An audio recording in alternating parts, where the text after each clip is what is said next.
students. In last class we have done the section B and C part.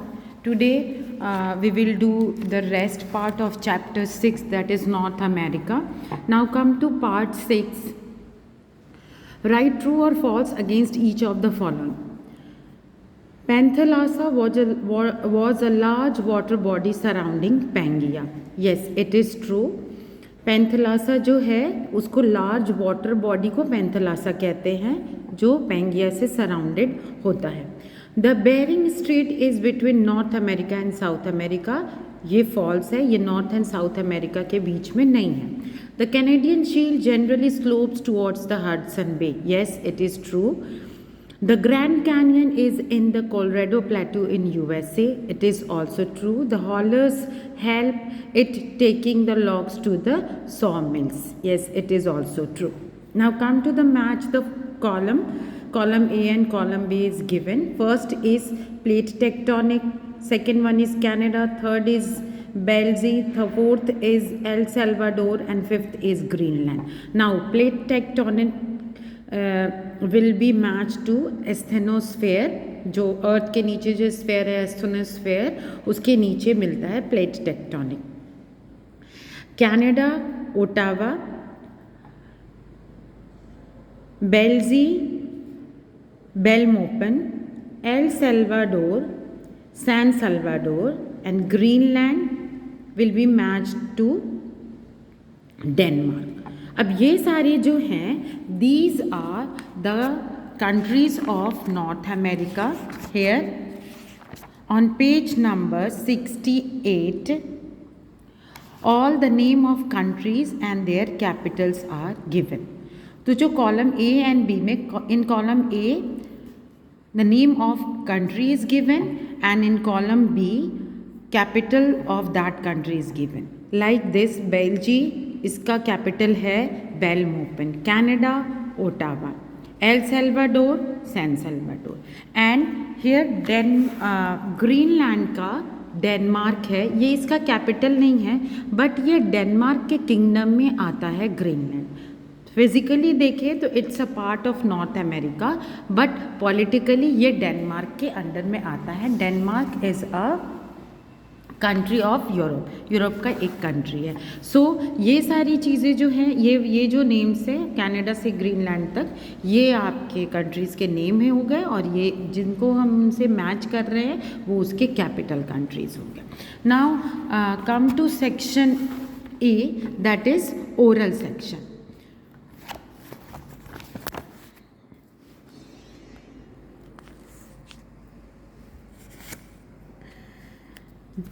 और section A oral question. Question number 1, who gave the idea of continental drift in 1950? Alfred Wegener, a German meteorologist, gave the idea of continental drift in year 1950. इन्होंने, जो German metrologist थे, जिनका नाम Alfred Wegener था, उन्होंने 1915 में इसके idea को दिया था.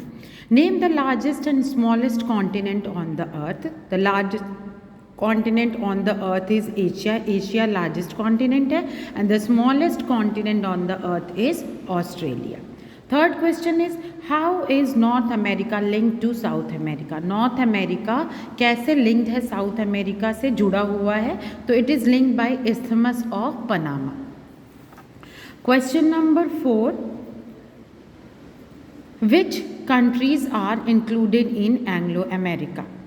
USA and Canada together called the Anglo-America. तो Anglo-America में कौन सी कंट्री आएगी? USA and Canada. ये दोनों मिलकर के Anglo-America बनाते हैं. Now come to question number 5.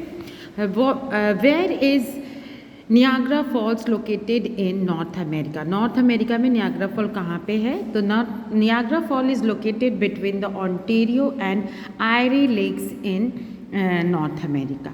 North America का ऑन्टेरियो और एरी लेक्स के बीच में ये नियाग्रा फॉल है. Now section D, answer the following question briefly. Question number 1, what is the north south and the east west extent of North America? North America जो फैला हुआ है उसका आपको एक्सटेंट बताना है. Location that is north south में वो कहाँ तक फैला है, ईस्ट टू वेस्ट वो कहाँ तक फैला। North America is located in the northern and western hemisphere, northern and western hemisphere में है। The north south extent is between 7 degree north to 83 degree north latitude and the east west उसका extent है is between 53 degree west to 180 degree west longitudes. Second question is, what is the Pacific Ring of Fire? The Ring of Fire is a region around the Pacific ocean. Pacific ocean के आसपास जो ring of fire एक area है where many volcanic eruption and earthquake come, जिसमें बहुत सारे volcanoes हैं और उनका इरप्शन होता रहता है और अर्थक्वेक आते रहते हैं। Why is the main work of lumbering done in the winter season? Question number 3 है कि लंबरिंग जो होता है वो विंटर सीजन में क्यों होता है। The main work of lumbering done in the winter season because most of the farmers in South Canada are free and are available for the lumbering work in the forest। क्योंकि winter season में जो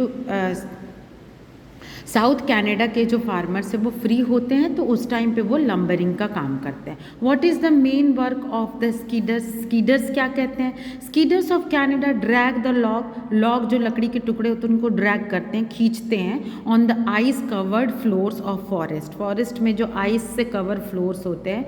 the main loading point can be the bank of A frozen river. जो loading point होता है जहाँ पे वो logs को ड्रैग करके ले जाते हैं और फिर लोड करते हैं वो किसी नदी का किनारा होता है, बैंक ऑफ फ्रोजन रिवर, जमा हुआ बर्फ से जमा हुआ रिवर और near the railway tracks. The logs are mostly chained and further dragged. ये जो ड्रैग्ड वर्ड है ये पूरा नहीं आया सो मैंने इसका रेस्ट पार्ट यहाँ लिखा है। You can write in one word with the help of cable skidders. Cable skidders के हेल्प से उनको चेन किया जाता है, बांध दिया जाता है। Now question number 5, what is the importance of prairies in North America? The great plain which is also known as prairies. Great plain जो हम लोगों ने पढ़ा था उसको प्रेयरीज भी कहते हैं। वो बहुत इंपॉर्टेंट है because for north America because this is one of the most fertile plain in the world. ये सबसे ज़्यादा फर्टाइल उपजाऊ प्लेन है पूरे वर्ल्ड में एंड दस called the granaries of the world. इसलिए इसको ग्रेनरीज ऑफ द वर्ल्ड बोला जाता है। In next video, I will discuss about the section G, answer the following question. Thank you.